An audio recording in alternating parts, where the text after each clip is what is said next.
अच्छा, तो आज की वीडियो में मैं आप लोगों को अपनी एक रियल स्टोरी बताऊंगी जिसमें मैंने अपना एमडी कैट बगैर एमडी कैट की प्रेपरेशन के क्लियर किया। अस्सलाम वालेकुम, this is ASA from second year MBBS Fatima Jinnah medical university Lahore. थोड़ी अब हम कहानी की तरफ चलते हैं। तो बहुत ही मज़ेदार की कहानी थी मेरी। 2020 का जो एमडी कैट था वो मैंने देना था। It was my first attempt. तो हमारे उस 2020 के साल में हुआ क्या, कोरोना भाई साहब आ गए। 2019 कोविड-19 इसलिए ही कहते हैं कि दिसंबर के 19 में कोरोना भाई साहब आए थे। उन्होंने फिर आए और पेपर सारे कैंसिल करवा दिए। पेपर जब कैंसिल हुए तो एमडी कैट पहले तो उन्होंने कहा अगस्त में होगा, इसी तरह बहुत बार पोस्टपोन होकर वो दिसंबर में चला गया। अब मैंने इस दौरान सारे लोग घर में थे, ऑनलाइन तैयारी कर रहे थे, सब के सब पूरा पाकिस्तान ऑनलाइन तैयारी करके एमडी कैट के पेपर दिए हैं उन सब ने।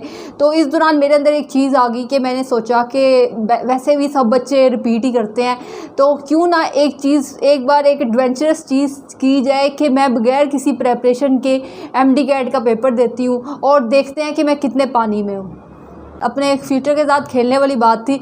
आप लोग पहली बात ऐसा बिल्कुल मत खेलिएगा। हाँ, लेकिन मेरे से जो लेसन मैंने सीखा वो ज़रूर लीजिएगा, लेकिन आप इस तरह का मत खेलिएगा अपनी ज़िंदगी के साथ। मैंने जो चीज़ सीखी वो ये कि जब एमडी कैट आया तो मैंने इस दौरान वैसे भी टाइम सारा वेस्ट किया।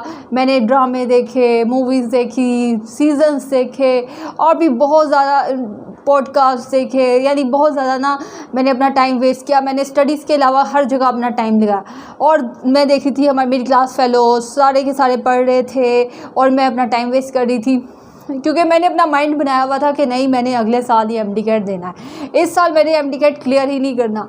तो अब एमडी कैट का जब पेपर था, एक दिन पहले मैंने कुछ भी नहीं, बस सोचा कि थोड़ा सा देख लेते हैं, लेकिन वो एक आखिरी दिन क्या पढ़ा जा सकता है। मैंने सिर्फ अपनी एफएससी की बुक्स को देख लिया, क्योंकि मैंने सोचा क्योंकि मैंने एफएससी का जो मुझे याद था मैंने सब वही मेरे ज़हन में था। एमडी कैट का अब जब एग्ज़ाम आया तो बच्चे आपस में बातें जब मैं करके आई तो मैंने जो मुझे आते थे वो मैंने टिक कर दिए, बाकी सब पे तुक्के भी लगा दिए। और मैं बहुत एक चीज़ जो मेरे अंदर थी वो मैं बहुत ज़्यादा रिलैक्स थी। बाकी मेरे जो इधर उधर जो बैठे हुए थे वो सारे बहुत पैनिक कर रहे थे, टेंशन में थे कि पता नहीं पेपर कैसा आएगा, हमसे होगा या नहीं होगा। ये सब बातें ना मैं उनको फील करी थी। एक बच्ची तो बेहोश भी हो गई थी मेरे क्लास में जो बैठी थी, जहाँ मैं पेपर दे रही थी। तो इस तरह की कंडीशंस चल रही थी, लेकिन मेरे साथ क्या होता था कि मैं बहुत रिलैक्स थी। मुझे कोई टेंशन नहीं थी कि मेरा पेपर क्लियर होता है या नहीं होता, लेकिन मैंने बस जो मुझे आता था मैं उसके ऊपर आराम से करके आई। मैंने सारे MCQ सॉल्व किए, कुछ आते थे मुझे, जो नहीं आते थे उनको मैंने तुक्का लगा के सॉल्व करके आई। तो इस तरह मैंने सब कुछ कर दिया। अब मेरे एमडी कैट का जब रिज़ल्ट आया तो मैंने 160 मार्क्स आए और एमडी कैट के पासिंग मार्क्स थे ये, और मैं यानी पास हो गई थी। लेकिन अब मैंने एक चीज़ देखी कि मेरी 4 फ्रेंड्स जिन्होंने पूरा 6-7 महीने में एमडी कैट की प्रेपरेशन के लिए मिले थे, बल्कि पूरा साल मिला था, तो उन्होंने अपनी तैयारी भी की थी, लेकिन उनका एमडी कैट में मेरे 160 मार्क्स थे और उनके 165 मार्क्स थे, 170 मार्क्स थे, और एक लड़की के तो मुझसे भी कम यानी 155 मार्क्स आए थे। तो एक चीज़ फिर मैंने देखी और वो मैं उनसे बात करी थी कि यार आपको क्या लगता है, आपकी क्या वजह होगी। तो कहते पेपर बहुत मुश्किल आया था। हालांकि मैंने पढ़ा भी नहीं था, लेकिन मुझे ये भी नहीं पता था पेपर मुश्किल आया या नहीं आया।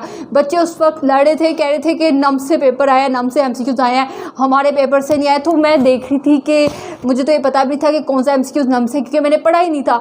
लेकिन वो बच्चे आपस में इस तरह बातें कर रहे थे, केस भी किया अदालत में कि नम से MCQs आए थे वगैरह, लेकिन कुछ नहीं हुआ। तो ये सब कुछ चल रहा था। और मैंने एक चीज़ नोट की कि एमडी कैट में आप सब बच्चे, हम सब बच्चे जब FSC हम करते हैं तो हम सब के 160 मार्क्स कंफर्म होते हैं। यानी मैंने ये चीज़, इस चीज़ से जो मैंने इसको फेस किया, इससे मैंने क्या रिज़ल्ट निकाला, मैंने रिज़ल्ट ये निकाला कि हम सब के जो हम एमडी कैट के अंदर 160 मार्क्स हम सबके कंफर्म होते हैं। जब हम एफएससी करके निकलते हैं तो हमारे ये सारे नंबर पक्के होते हैं कि हमारे 200 में से 160 मार्क्स कन्फर्म है। लेकिन हम ना अब 40 मार्क्स के लिए इन 2 महीने में या एमडी कैट के ड्यूरेशन में मेहनत करते हैं, और वो चीज़ें आउट ऑफ सिलेबस होती हैं। जैसे फिज़िक्स में बहुत सारी चीज़ें अलग से होती हैं वो सारी। तो जब हम उन 40 मार्क्स के लिए मेहनत कर रहे होते हैं तो हम अपने जो हमारे बाकी नंबर है 160 उसके अंदर हम उस ऊपर नीचे कर लेते हैं। वो कैसे करते हैं?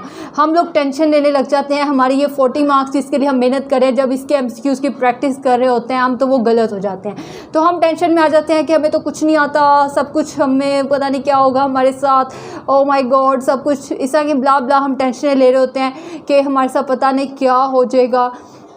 अब ये जो आप जब हम टेंशन लेते हैं तो हमारे वो 160 मार्क्स जो कंफर्म थे हमारे एफएससी की वजह से, जो हमने एफएससी में अपना पढ़ा हुआ था, वो भी फिर नीचे आने लग जाते हैं।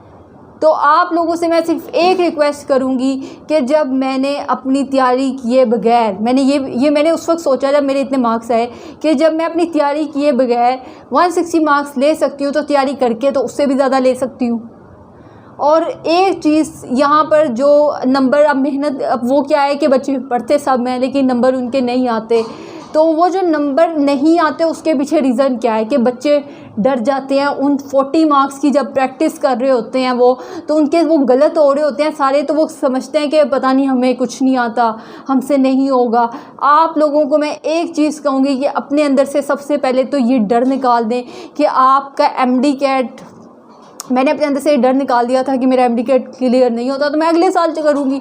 तो अपने अंदर से ये डर ज़रूर निकालें। मैंने एक गलती की थी वो ये कि मैंने अपना साल ज़ाया किया। आप लोग ये सोच के कि मैं प्रैक्टिस में ज़रा देखते हैं कि मैं कितने पानी में हूँ, आप लोग ऐसी गलती मत कीजिएगा। आप लोगों को मैंने बस ये बताया कि आप सबके 160 मार्क्स कन्फर्म है, बस आप जो मेहनत कर रहे हैं अपने 40 मार्क्स के लिए, उस मार्क्स के लिए 160 पर कॉम्प्रोमाइज़ मत कीजिएगा। और जब आप पेपर देने जाएँ तो रिलैक्स हो के वहाँ पर बैठें, कोई चीज़ की टेंशन नहीं लेनी। आपने बस ये सोचना है कि जो आपने पढ़ा है उसमें से ही सब कुछ आना है। और अगर कोई एक्स्ट्रा चीज़ आ गई तो याद रखें, गवर्नमेंट मेडिकल कॉलेजेस में 176 मार्क्स वाले बच्चे भी हैं, 178, 180, 182 और इन सब से 190 सबके दरमियान में ही बच्चे हैं। तो आप लोग किसी ना किसी सीट पे तो आ ही जाओगे ना। अगर आपके 10 एमसीक्यूज़ मिसाल के तौर पे गलत हो जाते हैं तो आपके 190 मार्क्स तो कंफर्म है ना। तो आप लोग ये मत सोचो कि मेरे 10 एमसीक्यूज़ गलत हो गए, आप ये देखो कि 190 एमसीक्यूज़ आपके ठीक हो गए, ये सोचो। तो आप लोगों को उम्मीद करती हूँ कि मेरी बात समझ लगी होगी कि एमडी कैट क्रैक करने का राज क्या है। वो ये नहीं है कि आपकी तैयारी कितनी अच्छी है, वो ये है कि आपका स्ट्रेस मैनेजमेंट कितना अच्छा है। अब मिसाल के तौर पे मैंने ये चीज़ यहाँ से सीखी कि एमडी कैट में हमारी नॉलेज का टेस्ट नहीं हो रहा होता कि हमें कितने ज़्यादा हमें नॉलेज है, हम कितना ज़्यादा अपने जानते हैं दुनिया के बारे में, कितना ज़्यादा हमें बायोलॉजी का नॉलेज है, ये इसका टेस्ट नहीं होता। वो हमारे स्ट्रेस मैनेजमेंट का टेस्ट होता है। मिसाल के तौर पे वो ये चीज़ फ़िल्टर करना चाह रहे होते हैं कि अगर आपके सामने कोई मरीज़ आता है, कोई पेशेंट आता है, तो क्या आप उसको देख के हिलने लग जाएंगे, क्या आप उसको देख के कांपने लग जाएंगे कि हाय, आप पैनिक कर जाएंगे, या फिर आप आराम से उस सिचुएशन को कंट्रोल करेंगे। तो वो बच्चे जो इस सिचुएशन को कंट्रोल कर पाते हैं अपने एमडी कैट के टेस्ट के दौरान, वही बच्चे उधर भी उस मरीज़ को देखकर पैनिक नहीं करेंगे, उसको भी सिचुएशन को कंट्रोल करेंगे, और वही बच्चे फिर हकदार हैं एक डॉक्टर बनने के। तो यहाँ पर डॉक्टर्स की फ़िल्ट्रेशन की जाती है। तो आप लोग अगर नॉलेज में किसी चीज़ में कम है, लेकिन अपने ऊपर भरोसा, अपने ऊपर बिलीव रखें कि आप ये काम कर सकते हैं और टेंशन मत लें। उम्मीद करती हूँ कि आप लोगों को मेरी बात समझ लग गई होगी। मेहरबानी करके 7-8 दिन रह गए हैं आपके एमडी कैट के एग्ज़ाम में, टेंशन बिल्कुल नहीं लेनी। आपकी तैयारी जैसी भी है अपनी उस तैयारी पर भरोसा रखें। जितनी आपने 90% की है तो चले 190 मार्क्स आ जाएंगे। आपकी 10% जो रह गई है उसके ऊपर परेशान ना हो कि मैंने ये नहीं किया, मैंने वो नहीं किया, उसकी वजह से अपनी बाकी तैयारी ख़राब मत करें। उम्मीद करती हूँ कि आप लोगों को मेरी बात समझ लगी होगी। मेरी तरफ से आप लोगों के लिए ढेर सारी दुआएं, अल्लाह ताला आपको कामयाब करें और मेरे लिए भी दुआ किया करें, और अपना ढेर सारा ख्याल रखें। फिर मुलाकात होती है आपसे अपनी अगली वीडियो के साथ। अल्लाह हाफिज़।